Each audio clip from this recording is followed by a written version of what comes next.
গুম, বিচার বহির্ভূত হত্যাসহ ৩ অভিযোগে মানবতা বিরোধী অপরাধের মামলায় সাবেক সেনা কর্মকর্তা জিয়াউল আহসানের বিরুদ্ধে অভিযোগ আমলে নিয়েছেন আন্তর্জাতিক অপরাধ ট্রাইব্যুনাল।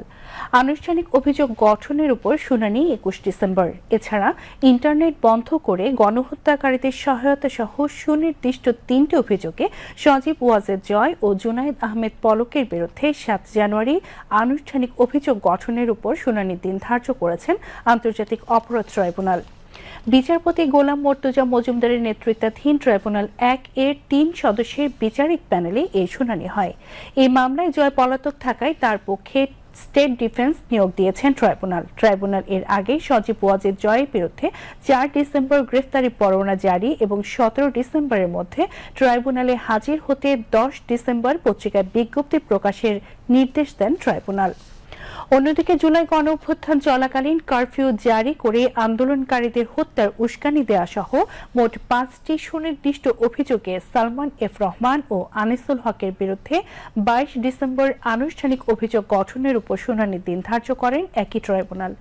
আনিসুল হক ও সালমান এফ রহমানের বিরুদ্ধে আনা অভিযোগগুলোর মধ্যে রয়েছে কারফিউ জারি করে আন্দোলনকারীদের দমনের প্রচেষ্টা, গণভবনে শেখ হাসিনার সঙ্গে ব্যবসায়ীদের বৈঠকে উপস্থিত থেকে হত্যাকাণ্ডের উস্কানি এবং আন্দোলন সংশ্লিষ্ট ২৮৬টি মামলায় প্রায় ৪.৫ লাখ ছাত্র জনতাকে আসামি করা। এদিকে জুলাই গণঅভ্যুত্থানে রাজধানীর রামপুরায় কার্নিশে ঝুলে থাকা আমির হোসেনকে গুলি করা সহ ২ জন হত্যা মামলার পরবর্তী সাক্ষ্য গ্রহণ ৪ জানুয়ারি ধার্য করেছেন ট্রাইব্যুনাল ১। আজ এই মামলার তদন্ত কর্মকর্তা আব্দুর রউফকে জেরা শেষে এই আদেশ দেন ট্রাইব্যুনাল। অন্যদিকে জুলাই গণ অভ্যুত্থানে কুষ্টিয়ায় সংঘটিত ৬ হত্যাসহ ৮ অভিযোগে মানবতা বিরোধী অপরাধে হাসানুল হক ইনুর বিরুদ্ধে মামলার পরবর্তী সাক্ষ্য গ্রহণ ২৪ ডিসেম্বর ধার্য করেছেন আন্তর্জাতিক অপরাধ ট্রাইব্যুনাল ২।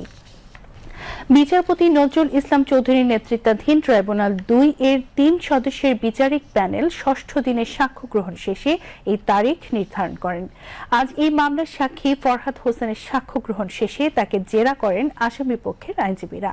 হাসানুল হক ইনু তার বিরুদ্ধে মামলার বিচার কাজে টেলিভিশনের সরাসরি সম্প্রচারের জন্য নিজের আইনজীবীর মাধ্যমে ট্রাইব্যুনালে জানিয়েছেন। আজ এদিন জুলাই আন্দোলনের প্রথম শহীদ রংপুরের বেগম রোকেয়া বিশ্ববিদ্যালয়ের শিক্ষার্থী আবু সাইদ হত্যা মামলার ২৪তম সাক্ষীর জবানবন্দি গ্রহণ করেন ট্রাইব্যুনাল ২।